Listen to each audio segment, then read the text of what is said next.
ये जनता पार्टी का ये एक मंत्री, मोदी जी का मंत्री आया था, वो कह रहा था भुट्टा इतना महंगा, 15 रुपए का भुट्टा।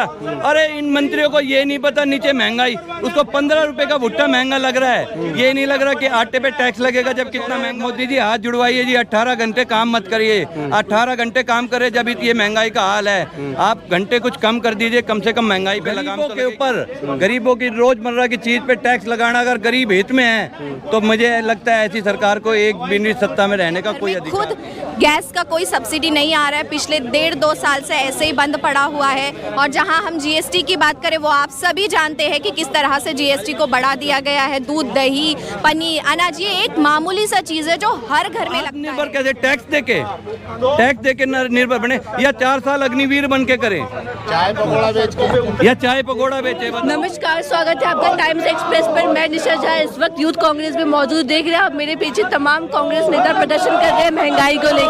तो चलिए लोगों से बात कर रहे हैं।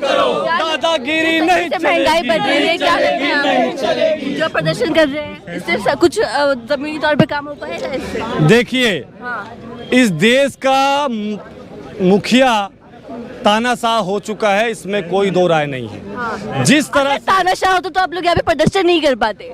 हम लोग किस तरह से प्रदर्शन करते हैं ये हम जानते हैं कि हमें कहाँ प्रदर्शन करना होता है और कहाँ रोका जाता है, वो आप छोड़ दीजिए। लेकिन हम अपनी आवाज़ इस देश की जनता के लिए, इस देश के लोगों के लिए, उनके हितों के लिए, अधिकारों के लिए और न्याय के लिए लड़ाई लड़ते रहेंगे। अपनी आवाज़ सड़क पर बुलंद करते रहेंगे जब तक मोदी जी 4% लोगों को छोड़कर 96% लोगों के लिए काम नहीं करना चालू कर देते।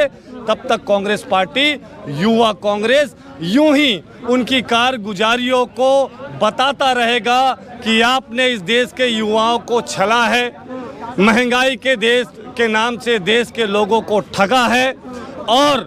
और जीएसटी, जिसे राहुल गांधी पहले दिन गब्बर सिंह टैक्स कह रहे थे, उनकी दूरदृष्टि ये कहती थी ये आगे चल के इस देश के लोगों को परेशान करने वाला होगा। और आज आप देखिए कि किस तरह से दूध, दही, अनाज, पनीर, जो लोगों की, आम लोगों की रोजमर्रा की ज़रूरतों की चीज़ें हैं, उस पे मोदी जी ने अटैक किया है। और अपने पीयूष गोयल ने कहा है कि अगर आप खुला पैकेट का सामान लेंगे तो उस पर जीएसटी नहीं लगेगा।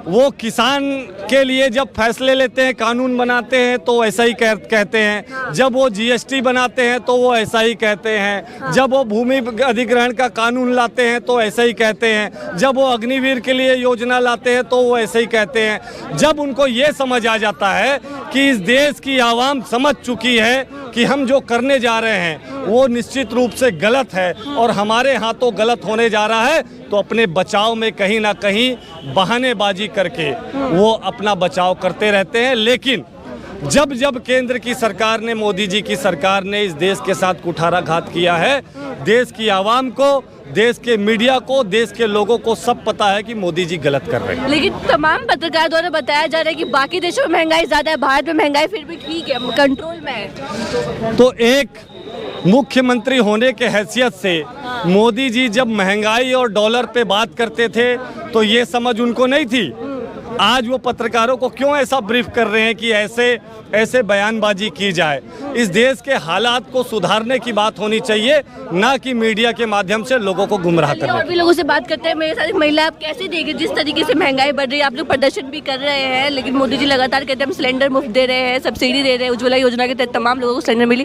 क्या फायदा पहुँच रहा है बाकी महिलाओं को? मुझे नहीं लगता, एक महिला होने के नाते मैं ये कह सकती हूँ कि मुझे नहीं लगता है कि महिलाओं को कोई भी मदद मिल रही है। जहाँ तक सब्सिडी की बात है, मेरा घर में खुद गैस का कोई सब्सिडी नहीं आ रहा है, पिछले 1.5-2 साल से ऐसे ही बंद पड़ा हुआ है। और जहाँ हम जीएसटी की बात करें, वो आप सभी जानते हैं कि किस तरह से जीएसटी को बढ़ा दिया गया है। दूध, दही, पनीर, अनाज, ये एक मामूली सा चीज़ है जो हर घर में लगता है, हर किसी के घर में ये आता है और वो यूज़ में डेली आने वाली चीज़ें हैं। अगर इन चीज़ों पे भी अगर हम जीएसटी लगा देते हैं तो नॉर्मल जो ज़िंदगी जीना है, नॉर्मल इंसान जो गरीब लोग हैं वो अपना ज़िंदगी कैसे गुजारा करेंगे और कैसा अपना एक जो रूटीन है वो चलेगा। मैं भी एक नॉर्मल फैमिली से बिलोंग करती हूँ और मुझे दिक्कत हो रही है, और इसी वजह से आज सारे लोग यहाँ पे अपने यूथ कांग्रेस के लोग यहाँ पे आगे आए हैं।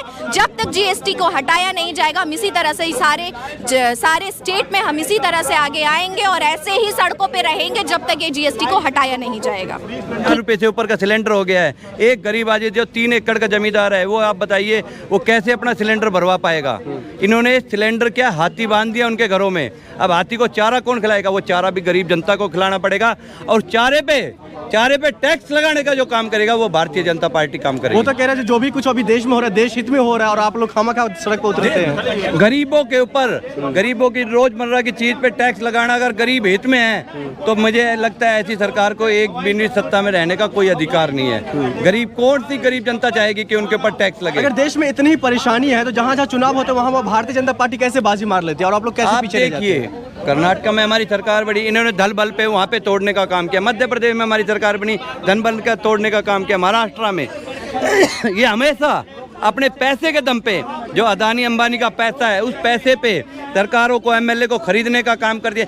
एक जनता की चुनी हुई सरकारों को ये तोड़ने का काम करते हैं, पैसे से खरीदने का काम करते हैं। ये बताइए जनता और कैसे निर्णय दे आपको? अच्छा, जनता तो इनके विरुद्ध वोट डालते है, लेकिन ये खरीद फरोख्त करके एमएलए का और अपनी सरकार बनाते हैं, और सरकार बनाने के बाद उसी जनता से बदला लेते हैं और टैक्स का बोझ डालते हैं। इस तरीके से प्रदर्शन जो आप लोग करते हैं, महंगाई को लेकर के हो, जीएसटी को लेकर के हो, तो इससे जनता कितना भला होगा? हमारा प्रदर्शन करने का एक ही मकसद होता है, ये गूंगी बहरी जो सरकार है इसकी आंखें खुले और कान खुले, और ये गरीब जनता की जो आवाज है दिखता ही नहीं है ना, क्योंकि इससे पहले भी आपने कई प्रदर्शन कर चुके हैं महंगाई को लेकर। असर दिखेगा क्यों नहीं दिखेगा? हम लगातार सड़कों पे हैं। सरकार, एक बात बताइए, जब संसद में सांसद आवाज उठाता है उसको बाहर भगा दिया जाता है, सस्पेंड कर दिया जाता है। और आप बताइए विपक्ष का आवाज उठाने का और तरीका बताइए। सड़कों पे आंदोलन कर रहे हैं, संसद में कर रहे हैं, लेकिन ये दमनकारी सरकार है। इनके ये सरकार जो जनता की सरकार होती है वो जनता की आवाज सुनती है।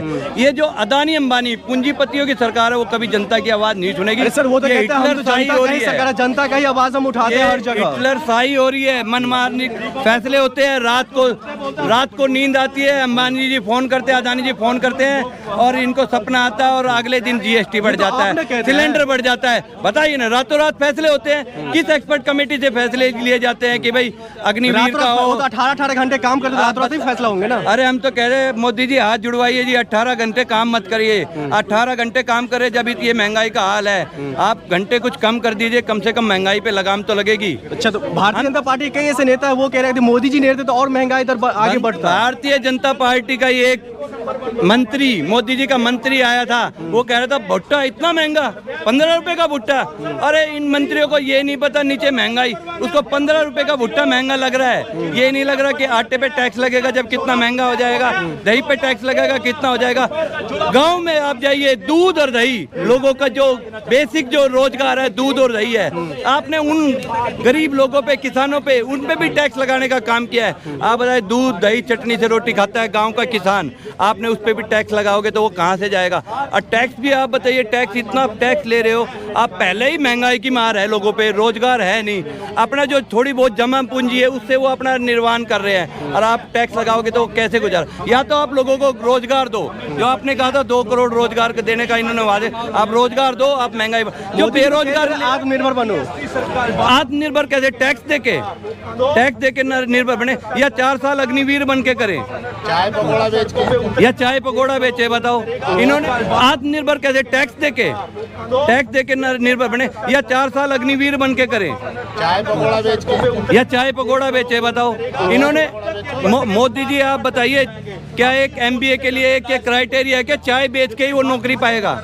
आप नौकरी निकालिए ना, आज चपरासी की नौकरी लगते हैं, 4 लाख फॉर्म भरे जाते हैं। आप बताइए, मतलब बेरोजगारी दर क्या हो चुकी है?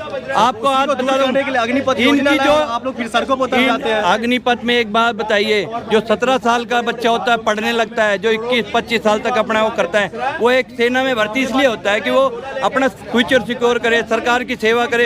एक 4 साल में वो बॉर्डर पे मरने जाएगा क्या?